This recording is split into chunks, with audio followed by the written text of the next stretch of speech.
Hey. Hey, Are Megan. you ready to do these questions with me? Hey, let's do it. Perfect. Let me pull up this seat All and right. we can get started. Yeah. Well, first things first, how was your day today?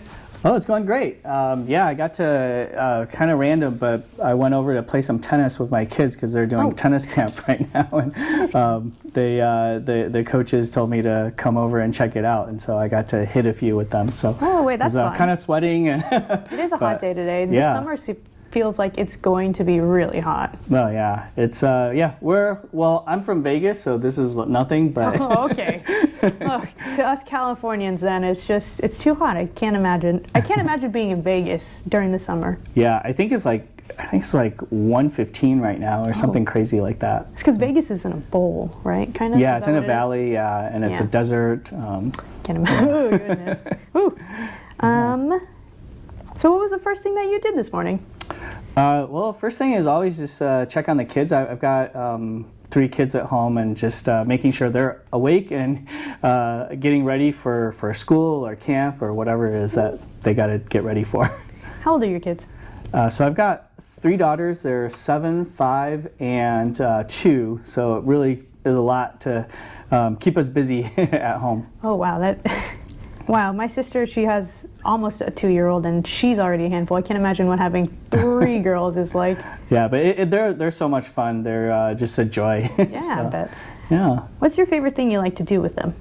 So with the kids, we like to travel a lot, and our kids, I think my oldest daughter been to like 15 different countries already, so pretty crazy. More but than me. it's a lot of fun. And doing that is just important because it helps us to spend quality time with them, and we can actually like focus on them. Whereas like our normal day to day is most of the time we're just yelling at them to like hurry up or like pick up your clothes or time to eat go to your school. food. Yeah. Whereas like when we're out on vacation somewhere, we can actually like spend more quality time. So. What do you guys eat for breakfast in the morning? Breakfast, usually it's trying to do something quick as we're juggling everything. So we'll throw some cereal in front of them. Now my oldest is able to do her own breakfast, which is good. That's good. Yeah, and she can help her little sisters as well. One down, But two to go. we'll just do something simple like bagel, pancakes, or like some. Throw some yogurt in front of them, and they're pretty happy. Are one of those your favorite breakfast foods? So my favorite, I would say, is French toast. So we don't usually have that much time to make it, but on a weekend every now and then we'll whip out the French toast, and my kids love making it together with me, so Oh. it's pretty fun. Could you eat French toast every morning?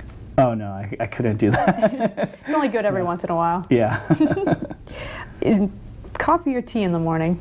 So neither. I really just drink water. That's good.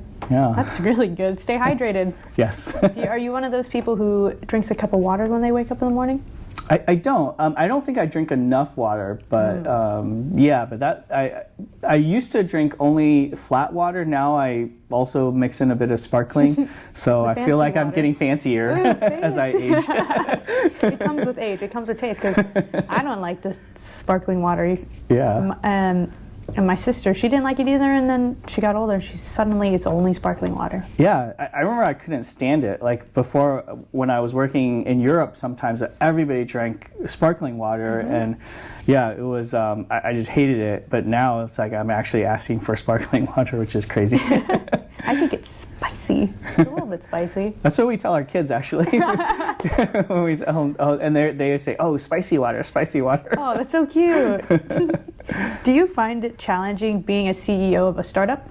Oh, it's definitely challenging. Yeah, I mean, See, like any role, actually, I feel like every role I've had in the past, whether CEO or not, has been challenging. But it's really, I think as CEO, you just have a lot more things that you're responsible for. So you have mind share on a lot of topics, and so it's that's the challenge. Is the responsibility that comes with it. Okay. What would you say is the best part about working at Vita Vitals? I would say it's our team. So we've really assembled a really outstanding group of team members here. They're very dedicated, motivated, and really wanting to impact healthcare, really wanting to move the needle and improving care, saving lives. And I think that common vision is super, it's just very invigorating to be in a culture like that. But also our team, we know how to have fun. And I think that's one of the things that, we really enjoy. We work hard, but we also know how to play hard as well. Okay. And how does Vena Vitals like to have fun? We like to do a bunch of events and games, simple stuff like just, barbecue to a couple weeks ago, we went to play foot golf, which is something I never heard of before. But apparently, you take a soccer ball and you play on a golf course and you count the number of kicks it takes to get you to the hole. And we had a really nice team outing, and everyone had a blast, and even though we had no idea what this was. Is that why Josh was wearing short shorts and pink socks? That's right. That okay, exactly. That makes a little bit more sense now. Yeah, but we also try to do a big event every year. We go to CES every year now, and so that's our big Vegas trip to CES. But what happens in Vegas stays in Vegas. So I guess I can't. I guess I leave it up to my imagination, I guess. Yes. If you could have dinner with any historical figure, who would it be? Oh gosh. That's tough because there's quite a few. I would say one controversial one would be Che Guevara, a revolutionary, and I think just from his early life, coming from a relatively well-off family, studying medicine, to then switch into politics and really going into something that he felt was bigger than himself. I think that's that would be really interesting to be able to have that conversation with him, especially in his early life, to understand what was going through his mind through that. But other people like Barack Obama, for sure, I would love to talk with him, and even Michael Jordan, who's my childhood hero growing up in Chicago. So those are a few, if I could. Just if that's 3. That's a lot of people. I don't think I could name that many, or to have dinner with. Would you consider one of those 3 people your role model?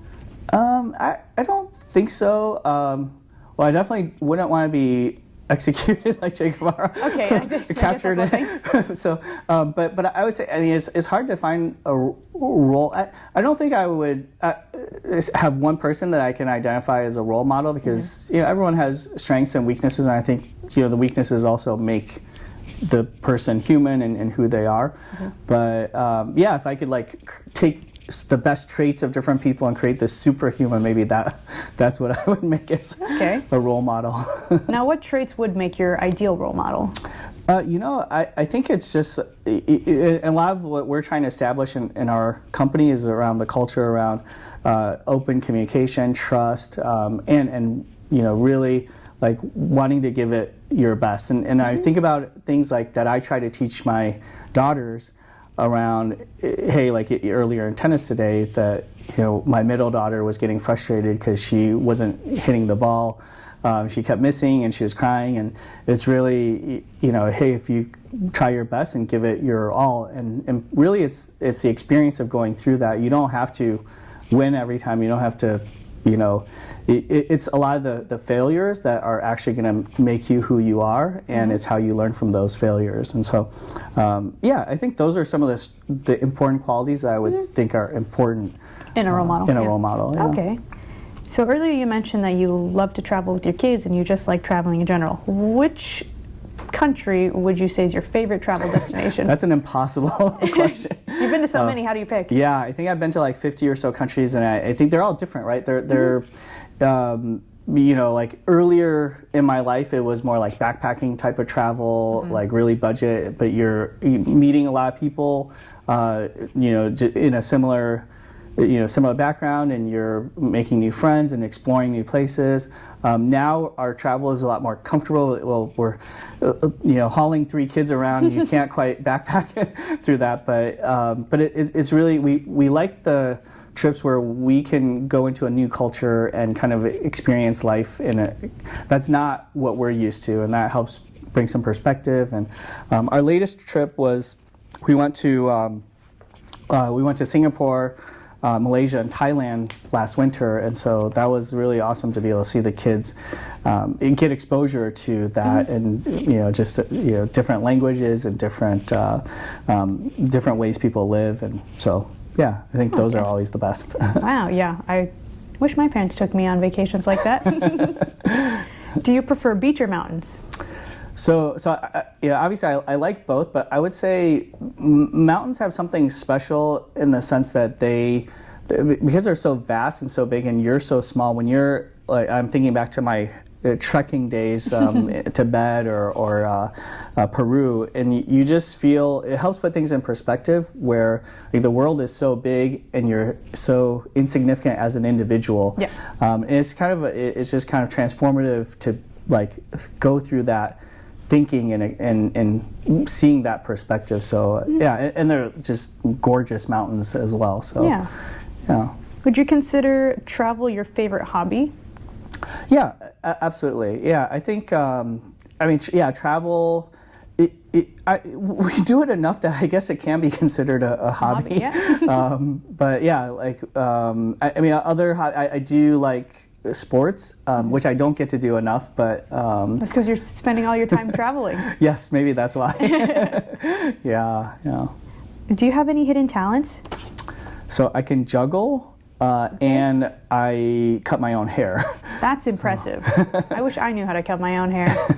Yeah, I've been cutting my own hair since college, actually, and it's just random that back in those school days, like we wanted to save money and just wanted to we asked each other to cut each other's hair, and somehow I got good at it, so everyone just kept coming to me, and then soon I became the resident barber for our dorm, and then everybody would come to me for haircuts. Did you get paid for it? So we did barter system, so like we do like all sorts of things. Like I remember like one guy he would string tennis rackets. So whenever I broke my tennis strings, he'd string my racket for me, and I'd cut his hair. So we basically do that type of exchange. Wow, wait, that's a pretty good deal because tennis rackets are expensive. Yeah. Do you have any fears in life? Fear. I think all of it is like related to this like general fear of failure, I would say, and it's like more we're constantly striving to do our best and striving to win, to succeed, and it's with the competitiveness of just the world around us, it's the fear is, hey, am I being the best CEO? Am I being the best leader for my company? Am I being the best father for my kids, or best husband for my wife? And so it's just the general sense of, hey, could I be doing better? Is how I would look at it. Yeah, I feel like that's everyone's biggest fear, is on being not who they want to be and just failure in general. Yeah. Do you have a favorite quote? So I don't even know who said this, but I came across it in college, and the quote goes, to the world you may be just one person, but to one person you can be the world. And it really resonated with me in the sense that, growing up, or not growing up, but like throughout college and early career, I was super ambitious. Not that I'm not now, but I think it helped put into perspective that being ambitious doesn't mean you have to, IPO a company, or that you have to make millions and millions of dollars. It's that you can really make an impact in so many different ways, and even a small impact could be super meaningful, depending on how you look at it. Yeah. What has been the most rewarding part of your career?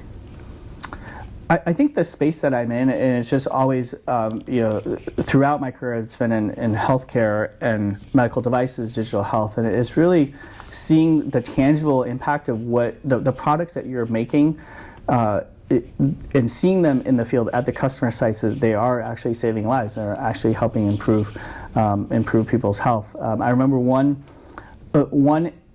scenario where I was working at GE. This was like more than 15 years ago, but we had this rural health project, and we were putting our patient monitors in these like clinics that were in remote places in India and China.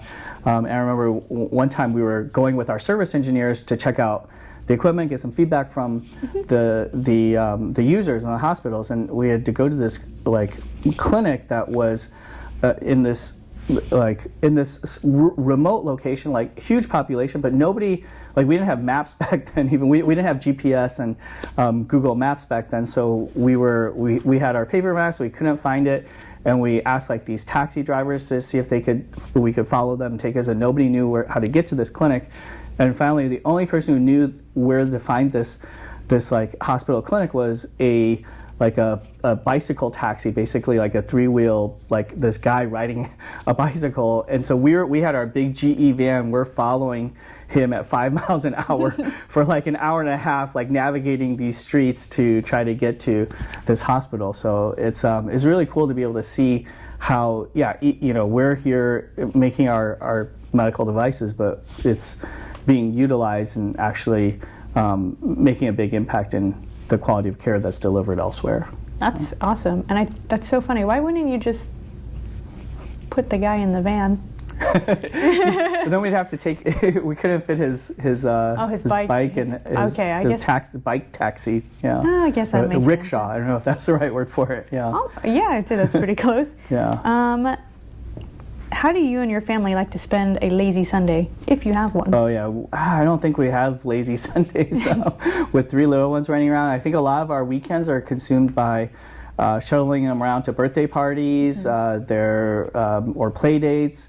They have like soccer games or different sports camps. So it's I don't think we have a lazy Sunday, but it's good because it keeps us on our toes, and it allows us to spend good time with them. So with 3 little ones, when you do find free time, what do you like to do?